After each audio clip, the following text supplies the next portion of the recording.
Fala pessoal, tudo bem? Sejam bem-vindos à palestra. Eu sou o professor Rangel e hoje nós vamos falar sobre o desempenho em sistemas de alvenaria estrutural e nós vamos falar dos dois sistemas, né? Nós vamos falar dos sistemas de alvenaria estrutural com blocos de concreto e com blocos cerâmicos, ok?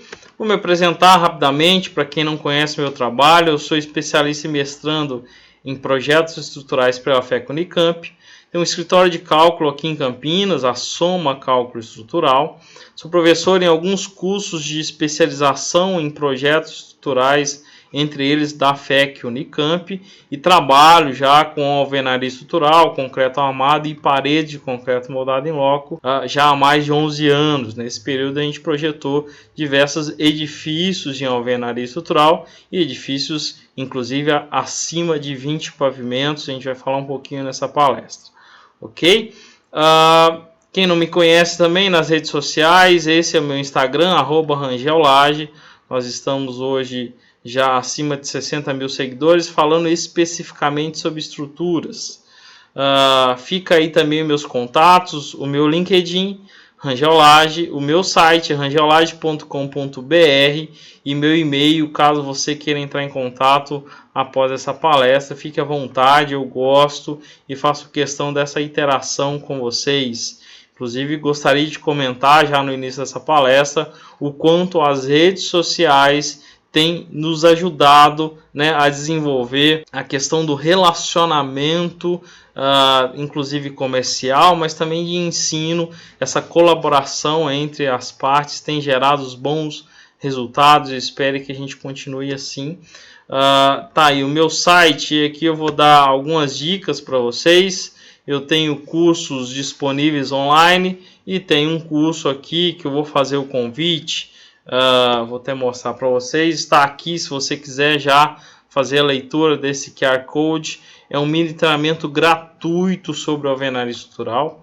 É um mini treinamento essencial para você que ou não faz ideia de como projetar alvenaria ou se sente inseguro. Lá você vai ter 3 aulas essenciais, inclusive a gente faz exemplos práticos de modulação, né? A gente vê na prática como resolver questões de instalações elétricas e hidráulicas, e também a parte de fundações. Então fica esse presente para vocês logo no início dessa palestra. Assim que terminarem, pode voltar nesse slide e façam a leitura desse QR Code e se inscrevam já. Fica aqui o meu convite para vocês conhecerem esse mini treinamento gratuito. Bom, antes de eu falar de desempenho, né, que realmente é a palavra da vez, a gente discute isso todos os dias em reuniões de projeto, aqui no escritório, onde a gente vá, é a palavra da vez, que é desempenho.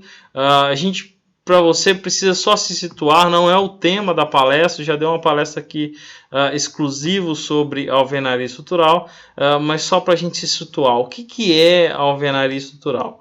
Aqui eu vou mostrar só um pedaço de um vídeo da Casa Cerâmica, que é um projeto que existe ali na FEICOM há muitos anos já. Vou mostrar para vocês um pequeno trecho, né? Vai ser um pouco mais rápido. Esse vídeo é desse projeto, Casa Cerâmica. Então a alvenaria, nesse caso, está com blocos cerâmicos, tá? Algumas ferramentas simples de execução, né? A aplicação da argamassa. A alvenaria nada mais é do que isso, a somatória de bloco e argamassa. E nesse caso ela é estrutural porque todas as cargas são absorvidas por esse conjunto, né? Argamassa e bloco. E quando necessário, a aplicação de grout, ponto específico. A gente vê aí a montagem bem rápida numa residência. Isso é muito produtivo e a gente consegue reduzir de forma significativa o tempo de execução, tá? E a gente, só para vocês ilustrarem como fica a construção aí de uma residência térrea. Às vezes o pessoal acha que a alvenaria vale a pena só para edificações maiores. Não. A gente tem um bom ganho de custo de velocidade também para edificações térreas, tá? Tanto do programa Minha Casa Minha Vida quanto de outros, né? A gente tem muito aqui colher de benefícios desse sistema, só para vocês terem uma noção do sistema, tá? Aí a casa pronta, esse projeto já existe há alguns anos na FEICOM, que acontece aqui em São Paulo, sempre no início do ano. Eu estive lá, inclusive, na revista desse programa tem uma matéria que eu escrevi sobre a alvenaria estrutural. Bom, do ponto de vista teórico, para vocês entenderem também, a diferença clássica entre alvenaria estrutural e concreto armado é que no concreto as cargas são suportadas por elementos lineares, né, por pilares, vigas, basicamente. Na alvenaria, que é o pórtico, na alvenaria todas as cargas são absorvidas por todas as paredes, porque todas, não só verticais como as horizontais também, o vento e o desaprumo, e aí que é o desafio do dimensionamento de alvenaria. Mas a diferença é essa, ao invés da gente ter estruturas lineares, a gente tem estruturas em placas e chapas, ou seja, todo o plano absorve as nossas tensões. A dificuldade maior não é absorver as cargas verticais, são as cargas laterais, né? Então, quando eu tenho essa flexo-compressão na alvenaria, a gente tem compressão de um lado adicional e tração no outro, e isso gera uma maior dificuldade no dimensionamento, mas nada assim muito absurdo. A gente consegue resolver isso cada dia mais simples. Tá? E é esse conceito que a gente tem de quanto maior a altura da edificação, maior a importância do vento, mas ele não deve ser desprezado em altura qualquer. Na alvenaria a gente tem inclusive uma importante contribuição do efeito diafragma rígido da laje, né? Do ponto de vista estrutural. Por isso, para edificações maiores, a gente geralmente indica laje maciça e não treliçada, em função do diafragma rígido gerado pela laje aqui. Ok? Isso não é de hoje, a gente tem edifícios de 1890, construído há muitos anos. Naquela época a gente tinha edificações que começavam, por exemplo, na Koch lá em Chicago, começava na base da parede com 1,80 m e ia diminuindo. Hoje a gente não precisa mais fazer isso, né? A gente tem critério de dimensionamento, que naquela época não se tinha. Então a gente faz edificações até com mais de 18 pavimentos, 22, 23, 24, com um bloco de 14 centímetros de espessura. Então isso tem relação com a esbeltez, porque a gente consegue produzir blocos mais resistentes sem nenhum problema. A gente tem aí em Las Vegas edifícios de 28 pavimentos, né? E no Brasil, ali a gente começou efetivamente, tem uma brincadeira aqui com a casa de taipa, né? Que é um adobe, realmente suporta cargas horizontais, mas não as verticais, mas não as horizontais. E a gente tem aqui 1966 já efetivamente alvenaria estrutural no Brasil. Então não é de hoje, e a gente foi crescendo nesse uso. Hoje temos duas normas que nos norteiam para o dimensionamento de alvenaria, sempre a 15961 de concreto e a 15812 para blocos cerâmicos.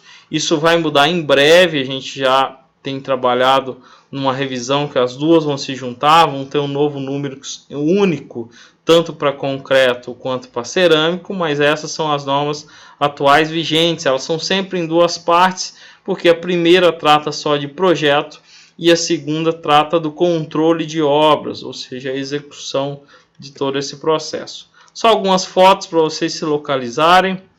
Muito comum esse tipo de alvenaria com monocapa, né? 8 pavimentos, 10 mais ou menos, esse é um pouco maior.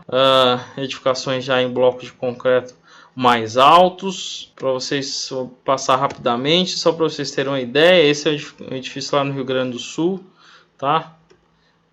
Então a gente tem realmente alvenaria estrutural, isso aqui em Jundiaí, realmente alvenaria estrutural em grande parte do país. Eu fiz uma enquete recente no meu Instagram, e dos que responderam, tem bastante gente, mais de 60%, 70% tem algum edifício já de alvenaria em sua cidade. No começo e ainda algumas regiões ainda é uma questão cultural, né, limitante, mas quanto mais informações a gente leva de qualidade sobre o sistema, é um sistema muito seguro e muito rígido, tem um índice de rigidez maior que o concreto, por exemplo. Quanto mais a gente dissemina essa informação de qualidade, mais tem se adotado pelo país. Curitiba, a gente também de novo Jundiaí, isso em Cotia, então ficam edifícios cada dia mais elegantes. Esse aqui em São Paulo, com plantas diferenciadas, não é mais só aquela planta retangular ou quadrada, né? Como fica legal isso. Esse é um edifício em Bragança Paulista, o pessoal já faz esse conjunto um pouco maior da utilização de cores, a utilização dessa arquitetura mais elegante, né? Residências de diversos portes, residências geminadas, trigeminadas. Então já está mais do que provado que isso é mais econômico e que isso é mais rápido, tá? A gente tem economias aí da ordem de 35% comparado ao concreto armado, e a gente tem um ganho de velocidade de o dobro, ou seja, se eu demoraria 4 anos para fazer um empreendimento, eu entrego em 2. Por isso tem se crescido tanto no Brasil a utilização desse sistema. Como qualquer sistema tem limitações, né? Nenhum sistema tem só vantagens, né? Nem o concreto armado. O que a gente tem feito todos os dias é soluções práticas e seguras para essas limitações. O principal ponto de reclamação geralmente é a não possibilidade de abrir ambientes, ou seja, de quebrar paredes. E a gente tem buscado nos projetos essa possibilidade de prever algumas paredes, porque algumas paredes o cara nunca vai querer quebrar, né?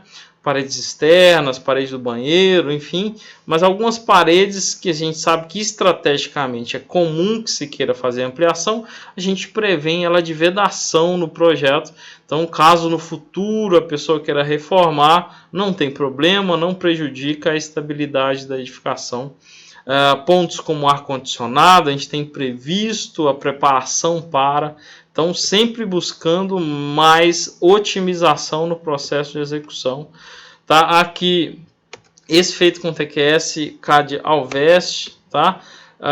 Só para mostrar também, porque são os dois materiais muito utilizados, o cerâmico e o concreto, algumas obras em bloco cerâmico. Tá? A gente tem utilizado não só em casa-terra, edifícios de 4 pavimentos, edifícios mais altos, edifícios até de 15 pavimentos em bloco cerâmico. A indústria cerâmica tem evoluído muito na fabricação. Esse mesmo é um bloco um pouco diferente do que a gente vê, com parede maciça, e isso tem gerado muito ganho para o mercado. Ainda eu estou falando do ponto de vista estrutural, tá? Então, quando eu tenho essa tipologia, por exemplo, de bloco, a gente consegue fazer edificações em bloco cerâmico mais altos, né? Porque basicamente a diferença de resistência à compressão de um bloco cerâmico de 6 ou de 10 MPa é o tempo de forno, né? E uma pequena importância aí do ponto de vista de ganho de resistência do blend de argilas, né? Mas principalmente o forno. Então, quando chega-se na alimentação do forno, geralmente a gente consegue produzir ali até 10, 12 MPa com bloco cerâmico, que limitaria a altura. Então, os fabricantes de bloco cerâmico buscaram novas soluções geométricas, fazendo, por exemplo, essa parede maciça e possibilitando ganhos maiores de resistência à compressão e também de desempenho, que a gente vai falar já já.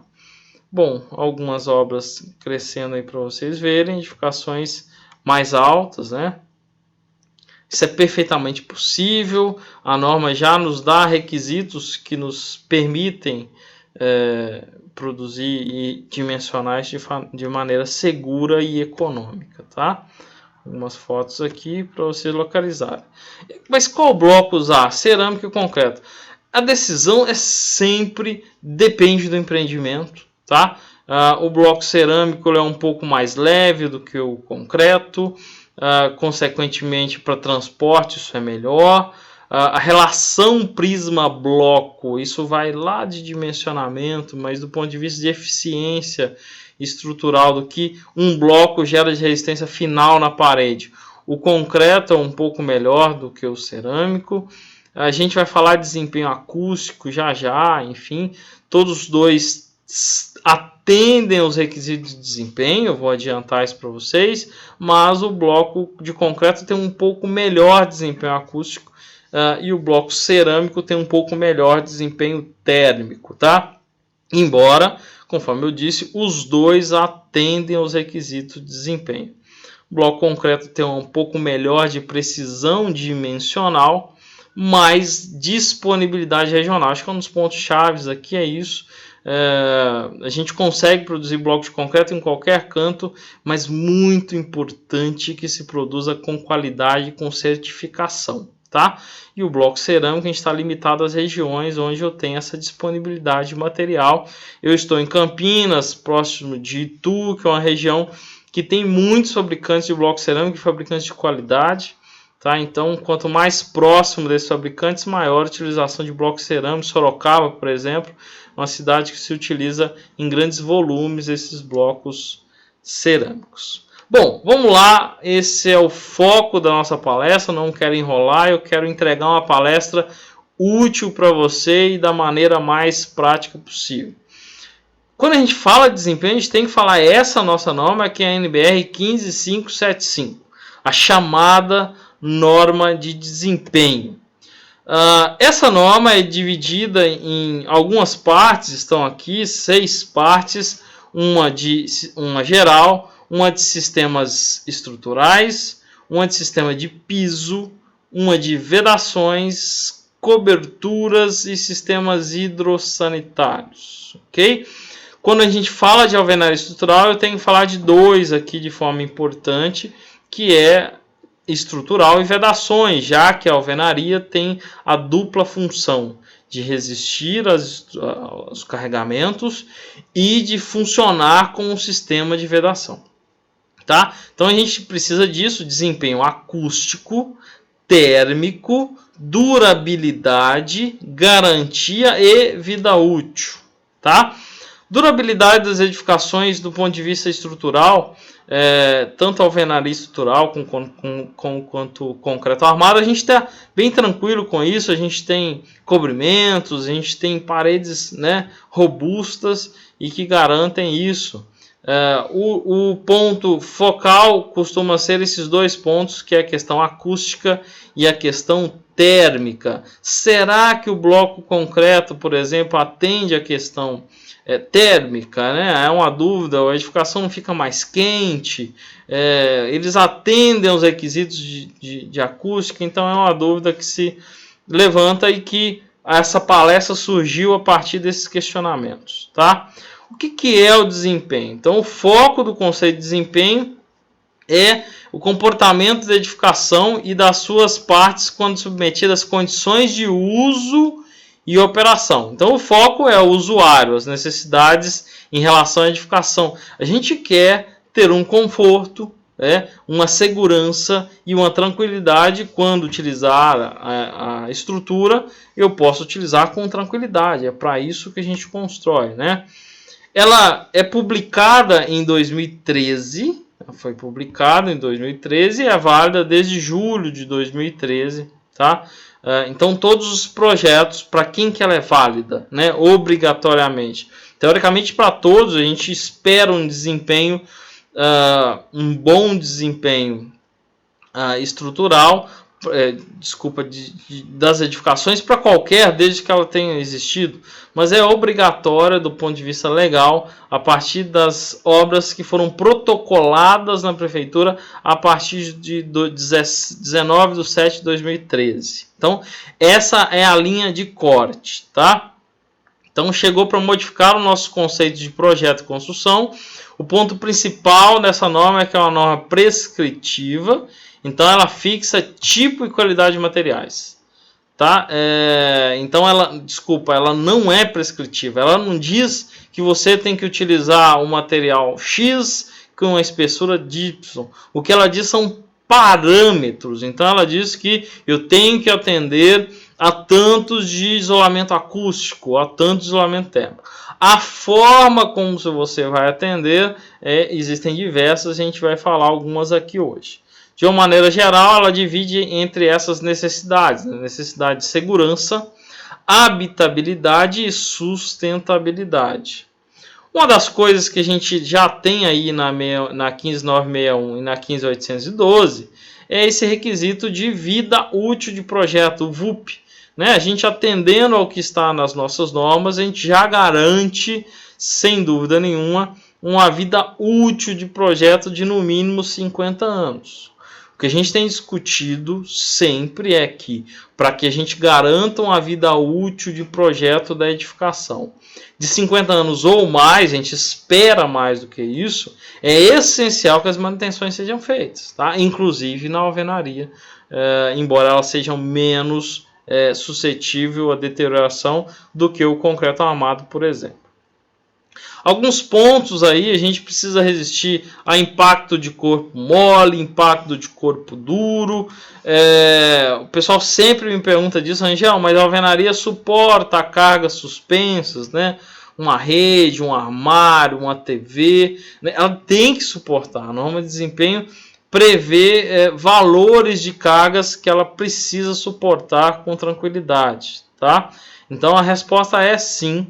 Só que existem parâmetros para que isso seja garantido. Tá? Preciso grautear a parede para colocar um armário? Não.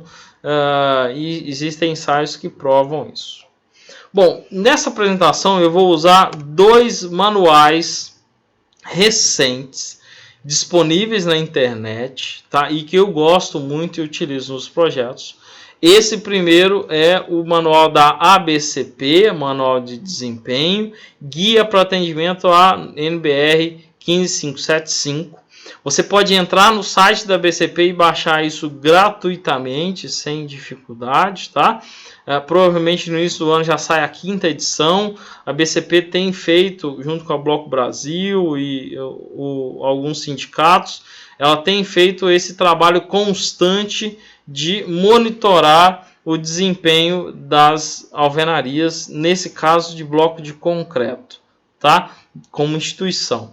E do lado direito a gente tem um recente manual de desempenho publicado pela Cerâmica City, aqui do interior de São Paulo. Ela fez inclusive um fórum e disponibilizou esse material. Esse material foi patrocinado por eles, vários ensaios feitos no IPT com o bloco deles, né? Que é normatizado, a gente tem um parâmetro de produção, e eu vou utilizar esse manual, já que ele está publicado e disponível para qualquer um baixar. Inclusive você entra lá, Cerâmica City, e baixa esse manual também. O legal é que assim, a norma de desempenho não diz só que eu tenho que dizer que atendi, eu preciso evidenciar o atendimento. Então esses manuais com ensaios oficiais desenvolvidos por órgãos creditados como o IPT servem como comprovação de atendimento desde que eu faça a minha construção igual foi ensaiado. Então se você fizer a sua parede desse jeito, com esse tipo de bloco, né, com essa informação vai atender aos requisitos de desempenho e você consegue provar. Caso contrário, você tem que fazer um novo ensaio evidenciando que essa nova configuração sua, ou de revestimento, ou de tipo de bloco, atendem aos requisitos de desempenho. Bom, alguns pontos deles. O primeiro é incêndio. A segurança contra incêndio vai depender também dos revestimentos das paredes, né? Uma parede de bloco de concreto, por exemplo, de 14 centímetros, revestida com argamassa, ela nas duas faces tem, segundo os ensaios que estão nesses manuais, uma estabilidade, por exemplo, de 120 minutos, uma estanqueidade de 120, uma isolação térmica de 107 minutos. Então, pegaram uma parede de 14 centímetros, fez um revestimento com argamassa cimentícia de 1,5 cm nas duas faces e ensaiaram. Está aí disponível o ensaio para vocês. Isso atende ao desempenho? Depende do seu nível e do seu tamanho do empreendimento. Então, a gente tem, segundo o bombeiro, na instrução técnica, o TRRF, tempo requerido de resistência ao fogo, e que ele leva em consideração as características construtivas, a altura do edifício, o tipo de ocupação, se é hotel, se é residência, enfim, e os riscos de incêndio. Então, dependendo desses critérios, eu tenho tempos requeridos de resistência ao fogo diferente. Esse basicamente é um tempo para que as pessoas possam evacuar a edificação em segurança, tá? Então foi feito alguns ensaios, esse aqui do ensaio do relatório da Cerâmica City. Eu vou mostrar aqui, eu tenho famílias de blocos diferentes, tem bloco de 11,5, de 9, de 14, eu vou pegar primeiro um de 11,5, que é um bloco mais com espessura menor, revestido aqui com 5 milímetros de gesso. E com essa configuração, com bloco de 11,5, eu já tive um tempo, né, requerido de 120 minutos de corta-fogo. Ok? Isso atende, Rangel. Olha, pelo padrão lá da BNT 14432, que está aqui, para uso residencial, edificações até com mais de 30 metros já atende, tá? Então, se ela fosse entre 23 e 30 metros, ou seja, um edifício aí de 10 pavimentos, seria 90 minutos, e assim vai. Ou seja, já com parede de 11,5 de espessura, que é um bloco não tão comum de se utilizar, mas existe, é possível, já atendeu aos 240, aos 120 minutos. Aqui uma configuração de revestindo, ao invés de ser com gesso, meio centímetro, com argamassa, 2,5 centímetros. Tem classes diferentes de ocupação, né? E esse bloco já deu um corta-fogo de 240 minutos, né? Já superior a qualquer situação solicitada pela norma de desempenho. Ou seja, que está mostrando que para bloco cerâmico, né, com bloco de 14, de 11,5, com gesso, com argamassa, estamos tranquilos, atenda, está comprovado isso, a norma de desempenho. Aqui, aquele ensaio que eu comentei, para bloco de concreto, né, ele dá um corta-fogo aqui, resistência ao fogo, para essa parede, com essa configuração, né, de 107 minutos. Sugiro que você baixe esse manual, porque isso serve inclusive de documento de comprovação de ensaio. Aqui mostra como foi feito todo o ensaio, a estanqueidade, está vendo? Estabilidade e isolamento térmico, nesse caso para bloco de concreto. Rangel, e quanto ao conforto térmico? Então, o conforto térmico deve ser atendido para diversas zonas climáticas que a gente tem no país. Isso é estabelecido pelo NBR 15220, né? Desde a zona Z1 até a Z8. E a gente tem um exemplo aqui mostrando. E está aqui. Bloco cerâmico, por exemplo, atende tranquilamente aos requisitos. Aqui foi feito com gesso de 5 milímetros. Coisa muito comum, que eu acho que é o menor revestimento que a gente faz, e atende aos requisitos de tramitância de calor. O bloco de concreto também não está aqui nessa apresentação, mas se você baixar lá no manual, mostra que ele atende com tranquilidade essa questão de tramitância, de conforto térmico. Antes a gente falou de incêndio, aqui a gente está falando de conforto térmico, tá? Desempenho acústico, que é outro ponto. Conforto acústico deve ser atingido em diferentes classes de ruído. No conforto acústico é importante, depende do ambiente, tem um requisito maior ou menor, isso varia em função disso. O importante é que a questão de acústica, o que vale é o que é medido, não é o que eu disse, o que eu mostrei no papel. Então, vamos ao laboratório, aqui está um exemplo de um ensaio desse, tá? O laboratório faz a emissão de um barulho específico e mede o quanto passou de um lado para o outro. Lembrando que o barulho tem vários caminhos. O barulho tem o caminho ali das portas, então preciso me preocupar muito com vícios de execução, se eu deixar muito espaço na porta. Caixinha de elétrico, uma de costa para outra jamais, né? Então eu preciso pensar com essas fugas de barulho. Aqui pensando na parede em si, né? Isso é o que diz a norma em relação aqui em 575, em relação aos tipos de ocupação, tá? Não, quanto maior por exemplo, vou mostrar um exemplo aqui prático de dormitório, né? No dormitório eu exijo uma resistência maior quando eu tenho dormitórios entre unidades. Por exemplo, vou mostrar isso já já. Algumas informações relevantes. O bloco não é o único componente. É preciso preocupar com o que eu já disse, com esses outros pontos. Para o item bloco dentro da alvenaria monolítica, né? É um único sistema, isso monta a alvenaria. É importante requisitos como porosidade, geometria e massa. Tá? Até uma coisa curiosa, quando a gente fala lá de desempenho térmico do bloco cerâmico estrutural, né? Por exemplo, a gente sabe que ele resiste porque o bloco cerâmico é feito ao fogo. Então a gente está preocupado, na verdade, com o tempo que isso resiste. Aqui está um exemplo de onde são os pontos críticos que eu devo me preocupar do ponto de vista acústico na alvenaria e que, se eu não fizer nada, hoje ela não atende. Por exemplo, aqui é uma unidade e aqui é outra. Nessas regiões aqui, ó, dormitório com dormitório, eu tenho uma exigência maior do que se fosse sala com sala ou cozinha com cozinha. Aqui são pontos críticos, só para vocês entenderem, né? Aqui um apartamento típico. Notem que aqui eu tenho um dormitório, outro dormitório, tá vermelhinho. Eu tenho sala com sala, isso é um pouco maior, né? Mas não tão crítico quanto dormitório com dormitório, assim como cozinha com suíte, né?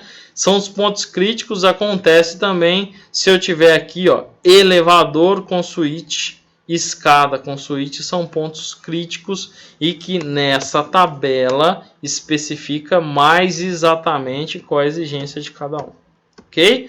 E daí vamos para alguns ensaios que eles desenvolveram. Um bloco cerâmico, por exemplo, um bloco de linha. Ele dá um RW. O RW é a nossa unidade aí básica em dBs, né? De quanto ele vai dar de resistência à questão acústica, tá? De isolamento acústico, esse é o nosso referência. Inclusive há uma discussão já de vender blocos com RW diferente. A gente já tem isso para caixilharias, enfim, lógico que isso aumenta um pouco o custo. Para bloco de linha, ele dá uma resistência de 45 dBs. Se eu preencher esses septos com vermiculita, né, que é um tipo de um agregado leve, ele já só de preencher, tá? Já sobe para 49 dBs. Agora, alguns fabricantes, como a CIT, nesse exemplo, ela está desenvolvendo um bloco acústico, mexendo na massa desse bloco. Notem que ele tem uma massa de 7 kg, né? Nesse aqui eu tenho uma massa de 13 kg. Então ele tem um volume maior, o que vai produzir uma resistência maior. Ele chega aqui aos meus 48 dBs, tá? Para bloco de concreto também, a gente tem aqui uma resistência para o bloco de concreto com revestimento de 25 mm, os 44 dBs, diria que é um bloco de linha. E serve também aqueles ensaios, a gente tem alguns também, para essa condição. Se eu preencher com vermiculita ou com outro material, é importante que se preencha. Tá? Quando eu faço preenchimento, aumenta a minha massa e eu tenho uma maior resistência à questão acústica dos meus empreendimentos, ok? Então esses são os pontos críticos da norma. O que eu queria fechar a palestra dizendo vocês têm esses dois manuais disponíveis gratuitamente que comprovam o atendimento do sistema alvenaria estrutural à norma de desempenho, questão térmica, acústica, corpo duro, corpo mole, impacto, resistência, durabilidade. Aqui está mais que provado isso, e lógico que é importante que você tenha essa comprovação constante. São manuais novos desse ano recente, sempre mantidos atualizados, para que você utilize cada dia mais a alvenaria estrutural com tranquilidade, ok? Está aqui novamente o meu site para vocês, a minha rede social, @rangelage lá no Instagram, e eu vou fechar aqui com aquele presente para vocês voltar. Não deixe de fazer o meu mini treinamento gratuito de alvenaria estrutural que a gente preparou para você aí. É só acessar, ler esse QR Code ou digite bit.ly/presente Rangel e comece já o meu curso. Queria agradecer a paciência de vocês nessa palestra e me colocar à disposição, tanto pelas redes sociais, quanto por e-mail, quanto aqui mesmo. Mande sua dúvida. Um abraço e até uma próxima oportunidade.